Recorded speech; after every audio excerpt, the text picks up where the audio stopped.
Hi everyone. So I'm here.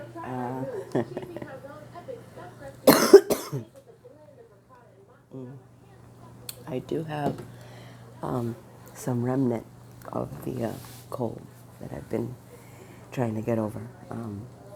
And when you allow God to be God, He continues with the revelations. So,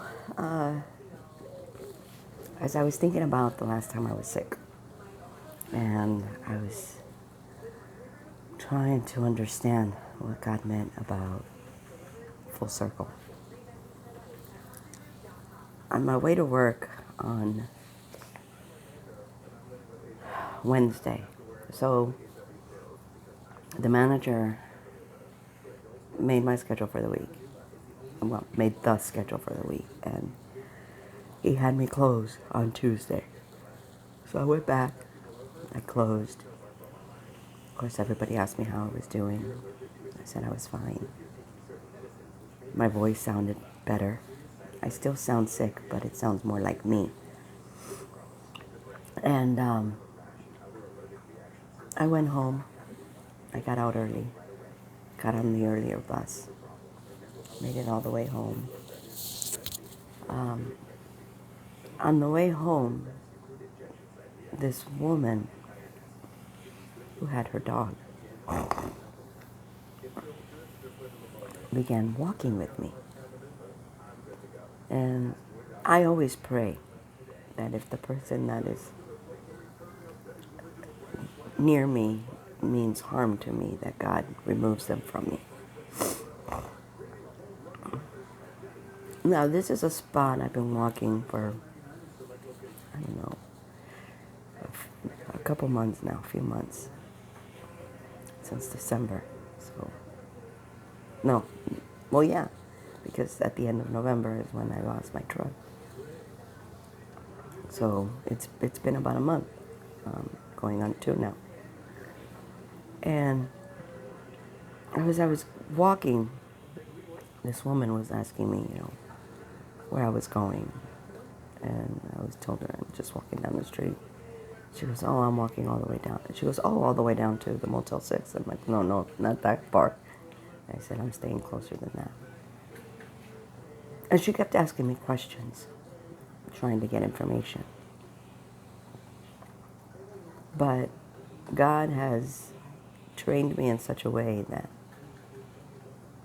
He doesn't allow me to give more than I need. I used to be an open book. Anyone would ask a question, I would give them my entire life story. Now, I don't give as much. And as we're walking, she makes a comment of hoping to find a shopping cart that she can carry all her things and her dog in so that she doesn't have to do it all the way on her own.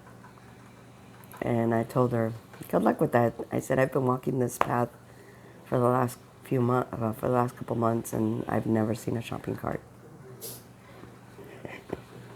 And as I look up, and I look over to the other side of the street, there is a shopping cart right there. And I looked at her and I said, look at that. There's a shopping cart across the street. And she looks at me, she's like, seriously? I'm like, yeah, look, right there. She's like, good eyes. She's like, thank you so much. I am going to go grab it. I'm like, okay.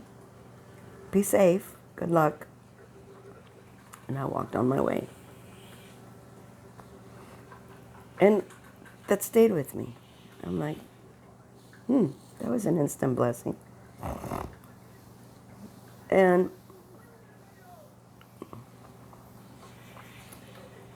the next day, so when I got to work earlier, I had looked at the schedule and I realized I was opening the next day. And I was like, I feel like I'm doing the last week all over again. Because the week before, I had closed 3 days, or 2 days, and then I opened 3 days. Granted, I wasn't opening 3 days, but I closed and then I opened. So it felt the same. So when I got to, so when I got to the,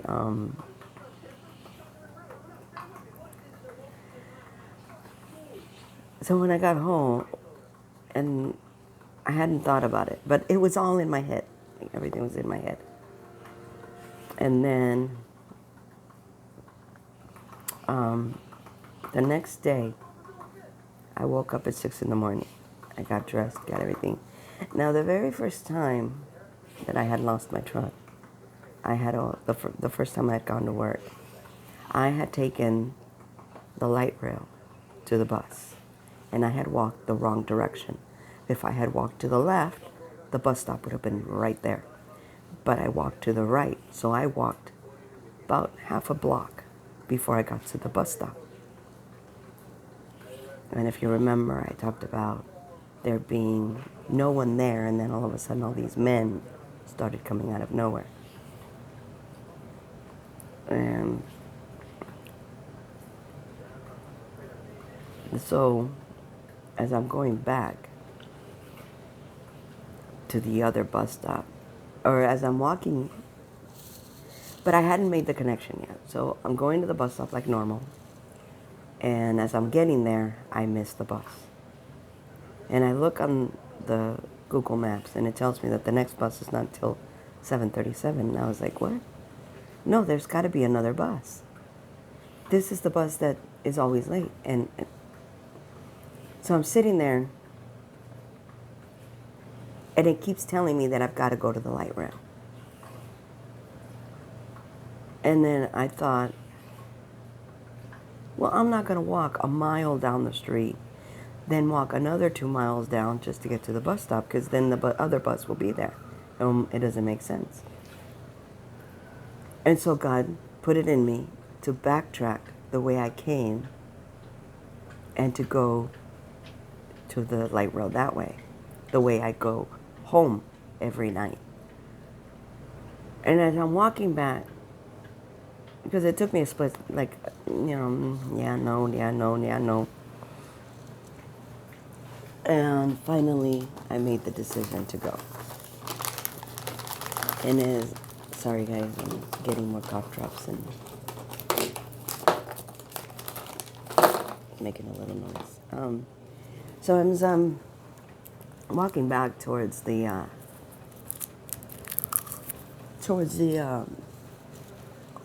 direction I came, there's a homeless man who just woke up, and he's standing at the curb.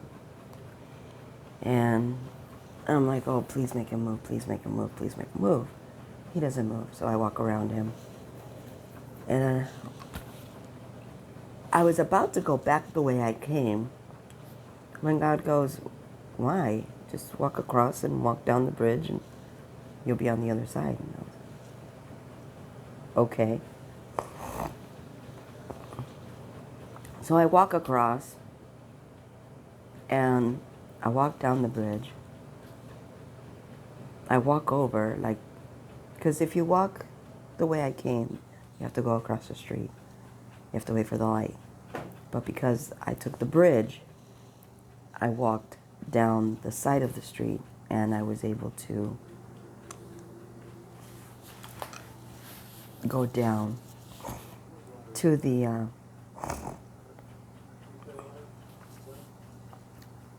on the side that I was going to be crossing over to anyway.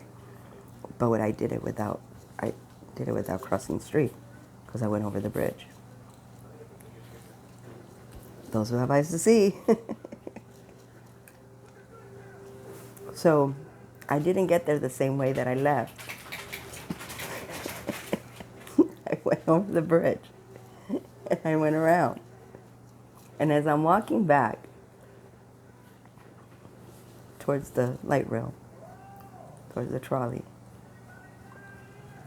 I started to ask God, I'm like, why does it feel like I'm going in reverse? And he goes, and what did I tell you you were doing in this walk? That I was going in reverse. And I'm like, wait, the reversal of the reversal. And he goes, I made you forget for just a moment. And I was like, you told me that it would be in reverse. I said, me getting sick is in reverse.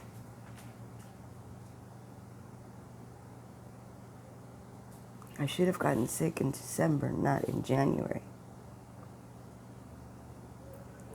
Because that would have been the reversal of the reversal. But it's all in reverse.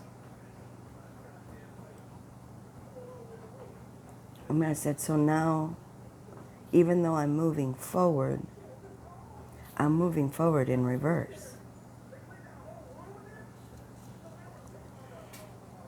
And as I'm walking in reverse, though I'm walking forward, and I said, so you didn't want me taking the bus today because today is the beginning of the reversal, where I will be getting things in reverse, but according to the way you want me to get them.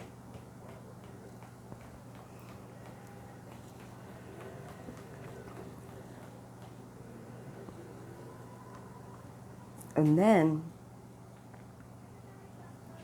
he had me look up, he showed me the word sentinel.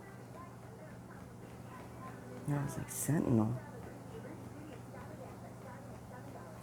So I looked up the word sentinel. Sentinel is a soldier who stands at the gate. And when I was watching a movie, the movie was about NASA. And I remember when I was a child, I was really good at math. And I wanted to be, back then they didn't have astronauts yet. Well, they did, because the astronauts arrived on the moon in 72, 71, whenever Armstrong landed on the moon. But it was not something that was tried and true, you know. So they hadn't made movies about being an astronaut. They hadn't made movies about going to the moon. That became something of a thing when I got older. And so when I was a child, I liked math. I was good at math. And it scared the woman that raised me. It scared her to see that I was so smart. And that movie began to remind me of all the things that I had dreamed of when I was a child, of all the things that I wanted to be. And I was like, so in that moment, in those 24 hours, 48 hours now, God reminded me about dreaming. And I realized I can make my own reality because God gave me the ability to dream. God gave me the ability to want my dreams to become reality. Not by my own might, not by my own strength, but by His.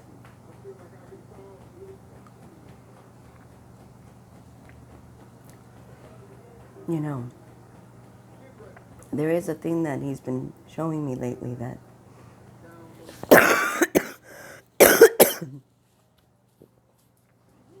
He wants to change the way we see Him. And I thought about what that means. And I thought about what we do as humans. You see, God isn't human. He isn't like us. He isn't flesh. He is spirit. He is in everything. He gave us a piece of himself so that we may live. It is his breath that keeps us alive. And every night when we sleep, it is his breath who wakes us up. And as we grow and we understand, and as we change and we understand, and our human minds begin to assimilate each set of new thoughts and new understanding, he raises our ability to understand him. And as we change, he allows us to see him differently. And because we see him differently, we act differently. We think differently.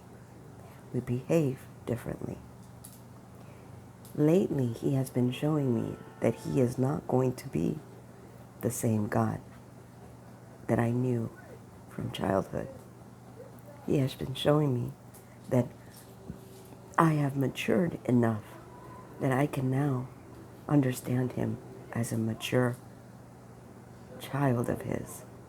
I'm still his child because he is still older than I am.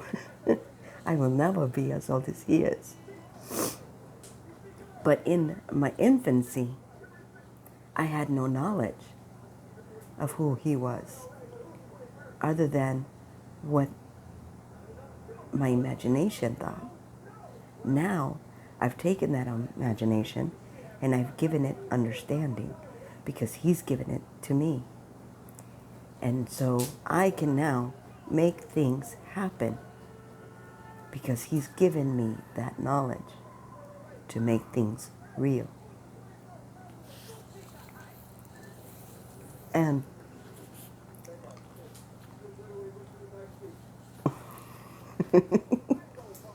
so now that I've been at this for a while, he's telling me that he's about to change what I know, the way I know it, the way I've known it, because things are not going to have explanation. Things are not going to have understanding because it is beyond my comprehension as a human. But as long as I am willing, as long as I am walking in the reversal, in a forward way, then I will achieve all of the things that he has set for me. And it doesn't matter if I don't understand how I got there. It doesn't matter if I don't understand how I have the knowledge to know the things that I know, because he's given it to me. All I have to do is have faith and step forward every day, every moment he gives me.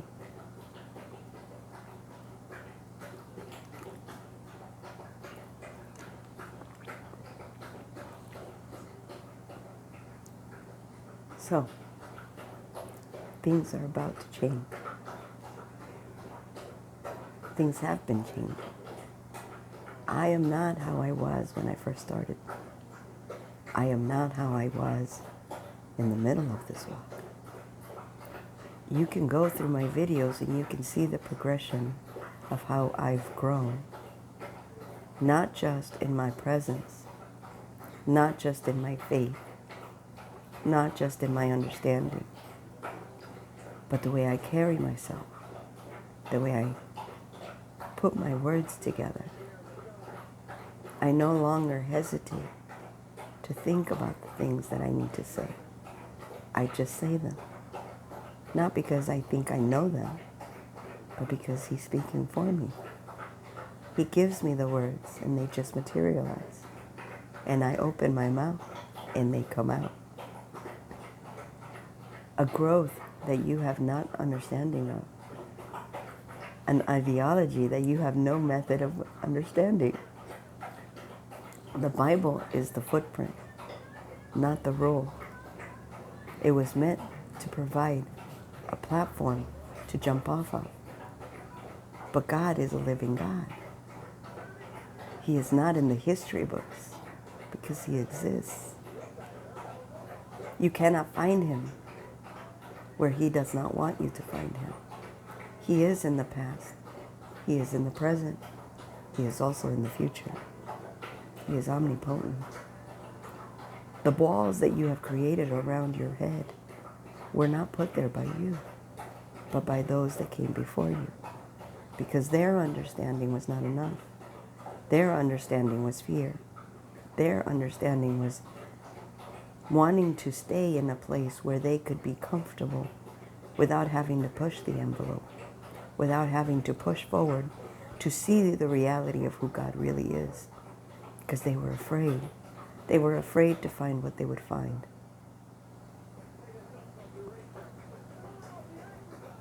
So, now that you have some knowledge, now that you think you know, what are you going to do with it?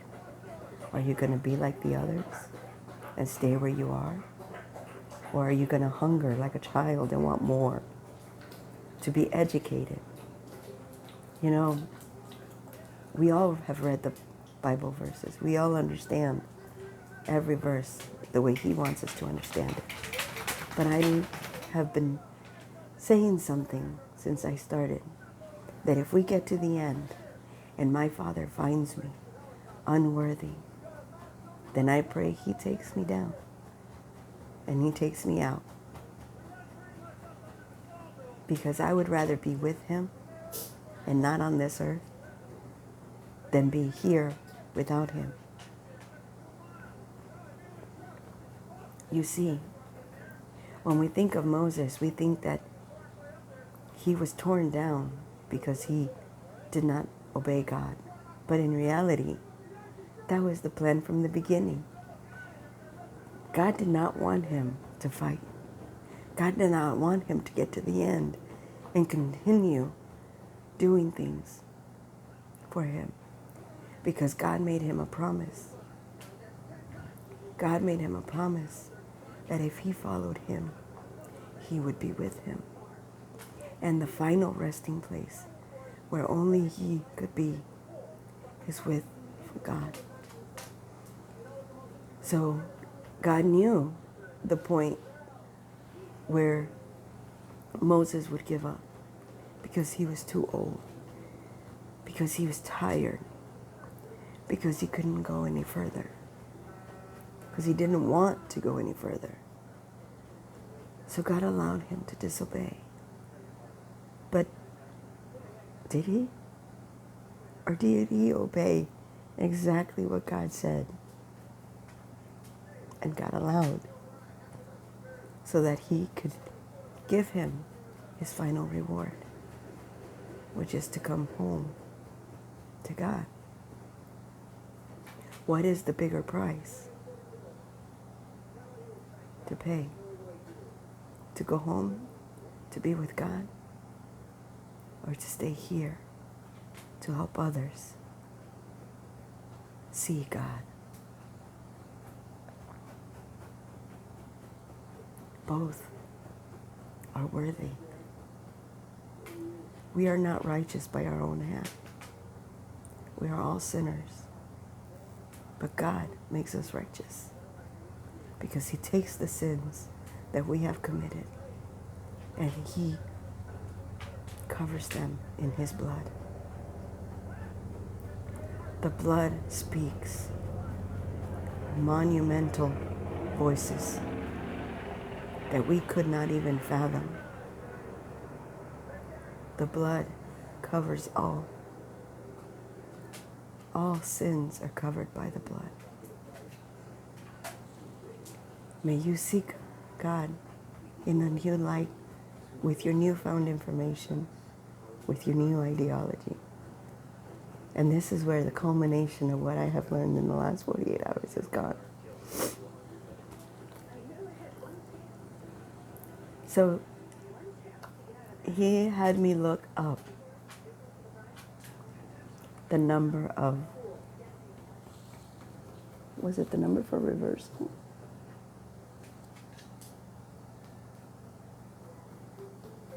What was I looking? I was looking something up. And I was looking up for the numerical value of that word. And it brought me to the number 153. The number 153 means I am God. And the number 153 is made up of the number 16 and the number 17. He highlighted the 16 to me. And I'm like, 6 months until my birthday. And he goes, 6 months, huh? 6. What's the number 6? I'm like, the number of man. And then the next day, he highlighted the number 17. And I'm like, number 17, I don't understand. And he goes, what's the number 17? Victory. And he showed me victory, victory. And on my birthday, 6 months from my birthday, he started showing me Christmas. And I'm like, but Christmas is over, says man. And I'm like, okay, but so you make Christmas whenever you want? And he's like, I am God. I can do whatever I want. Okay. And then he says,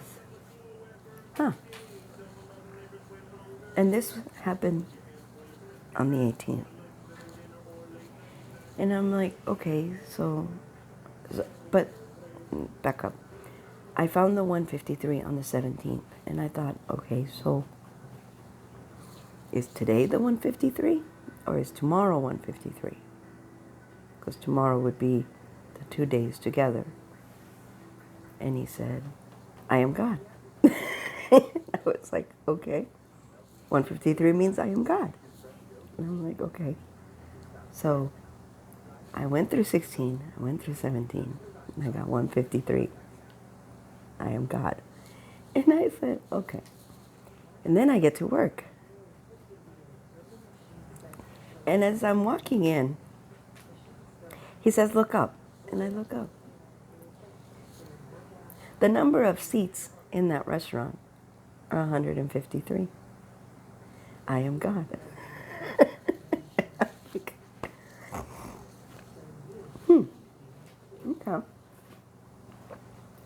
Like 16 and 17 makes God.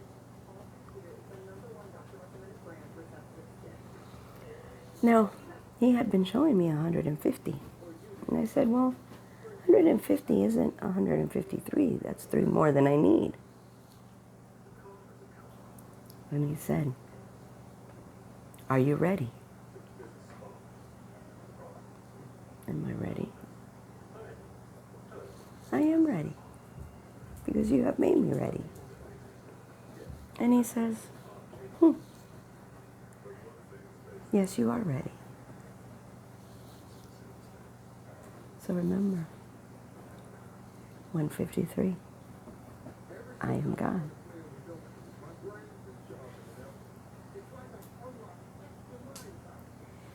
(16 and 17 equal 153. I am God.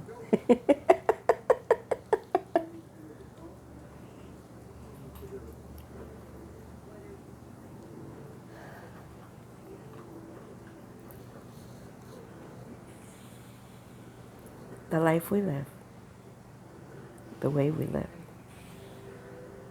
is given to us by our God. Only He has the power. I did my eyebrows yesterday because he asked me to. They were looking a little bushy. He's like, you're not taking care of yourself. And I said, I don't have the money. And he says, how much money do you have in your pocket? I'm like, a few dollars. How much money do you have in your account? A few dollars. And he said, okay, you're going to go get your eyebrows done. And then you're going to go to the store. And you're going to go buy groceries. And you're going to buy steak. And you're going to buy a bottle of wine. And you're going to buy a few other things that I'm going to show you. I'm like, okay. I said, I'm not going to have enough for all of that. And he goes, you will. So I go and I get my eyebrows done. The lady was wonderful. I've been looking for a place to get my nails done too. My toenails. I don't do anything with my fingernails. And the prices on the thing said $12 for the eyebrow wax and $8 for the lip. I was like, okay, so it's going to be $20. She charged me $15. So I gave her $5 tip. And I said, thank you. And I was on my way. I got in the store, and God started me with the vegetables. And I'm like, I should really go to the meat, because the meat is going to be expensive. Just don't worry about it. So I'm buying the things that I need. He had me buy avocados, lettuce, tomato. He had me buy, not bread, because I have bread. It's hamburger bread, but it's bread. And so I went down and I looked for potatoes, and I didn't want to buy a big bag of potatoes because they'll go bad. It's only me.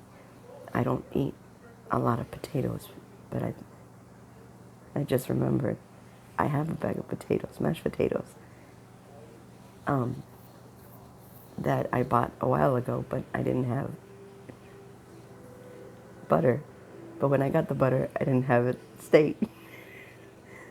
So I forgot about the butter. I forgot about the bag of potatoes, powdered potatoes. And I had forgotten about those two things. And so I'm finally going out. And then he brings me to the rice aisle. And he says, buy a bag of rice. And I'm like, I really don't want regular rice. I want something that has like spices in it already.